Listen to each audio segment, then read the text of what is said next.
Hi guys, so nandito ako ngayon sa aking jowa. Jowa ang lagi ko sinasakyan.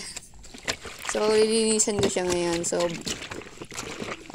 magkwentuhan muna tayo, no? Dito sa politician ngayon. Ay, politician. Panay ngiti nila sa akin. Pues hindi ako nadadala sa ngiti-ngiti nyo, ah.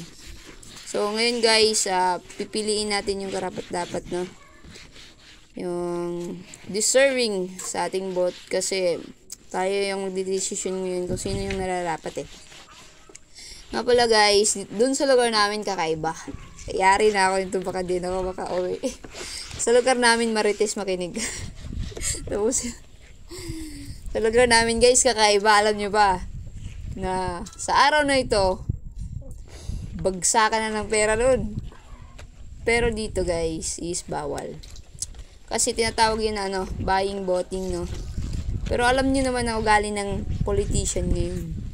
Alam niyo yan. Kung ikaw politician ngayon, narinig mo to. Alam ko ang ugali mo ngayon. Kasi halos lahat ganun. Ang ugali niyo ngayon is manunuyo. Siyempre, kailangan niyo magbigay ng advance na pasasalamat sa mga kababayan natin, no? So, yung iba nga kasi, pera yung binibigay. Kaya pinagbabawal yan dito sa lugar namin, guys. So, dun sa lugar namin, putik na nakuha ko dun, di ba babay 1,000? Ganun kalupit ang mga tumatakbo doon. Talagang bigayan pera. Kasi, may kaya sila eh. Kaya nilang ibigay yun. Pero bawal yun, mga idol, no?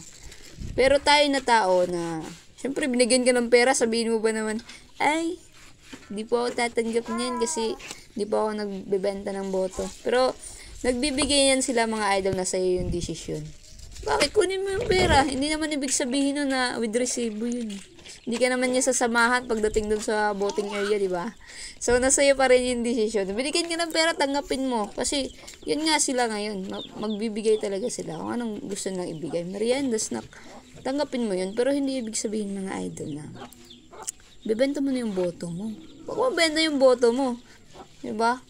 Kasi bawal yun. Yari kay kapitan. So nga pala mga lodi, no? Yung boto ko is may nagmamay-ari na. Tar!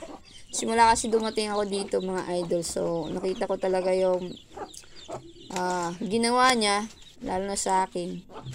Ginawa niya ako ng malupit. Siyempre kabutihan mga lodi, no? So yun yung tatatak sa atin, no? Yung mabuting gawa nila. So yung mga may na-encounter ako, marites ka makinig. So may na-encounter ako dito sa lugar namin. So di talaga maganda yung ginawa niya sa akin.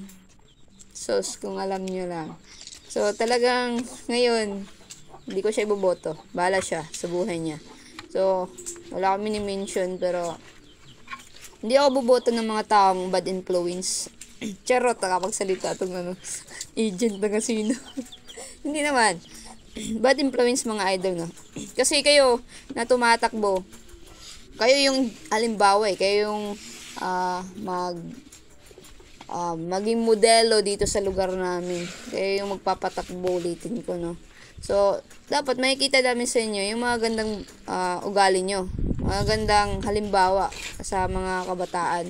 Kung gagawa kayo ng kalukuhan, tapos makikita ng mga kabataan, pwede palang gawin namin yun eh. Ginawa nga ni Kagawad eh, diba? Diba Jam? Ganun yun. Dapat, yung pipiliin natin, yung karapat dapat. Hindi tayo madadala sa ngiti at 1,000 mga idol, ha? Oo, hindi tayo madadala sa Pero yung mga pamimigay ng mga politician yun, tanggapin natin mga idol. Pero nasa atin pa rin yung desisyon. Tayo yung pipili kasi yung voting shit na yan, bullshit. Wala naman yung pangalan mo eh. May nakalagay ba yan doon na Jamuel Respondo, binoto si. Hindi ganon. Pagdating mo doon sa voting na yan, wala pangalan yan. Malayang malaya kang iboto kung yung gusto mong iboto. Diba mga idol? Kaya kapag binigyan ako ng 1,000 ngayon, tatanggapin ko. Putik pera na yan eh. Pero, yung mga taong namimigay guys, hindi yan sila sigurado na iboboto yan sila ng mga tao. Yan sila is nagbabaka sakali lang din yan sila. Na mabili nila yung utak ng tao. Pero ako tao na nilalang lang ng ibang mga nilalang na shit na nilalang lang ako. Di ba? Ako ang magdidesisyon, ako masusunod. Ha? So, sana marites ka, napanood mo at narinig mo yung side ko lang. Joke lang. So, yun naman na for this video mga idol. So, malinis yung brum brum ko. Kasi aalis ako. Makipag-date ako. Bye-bye!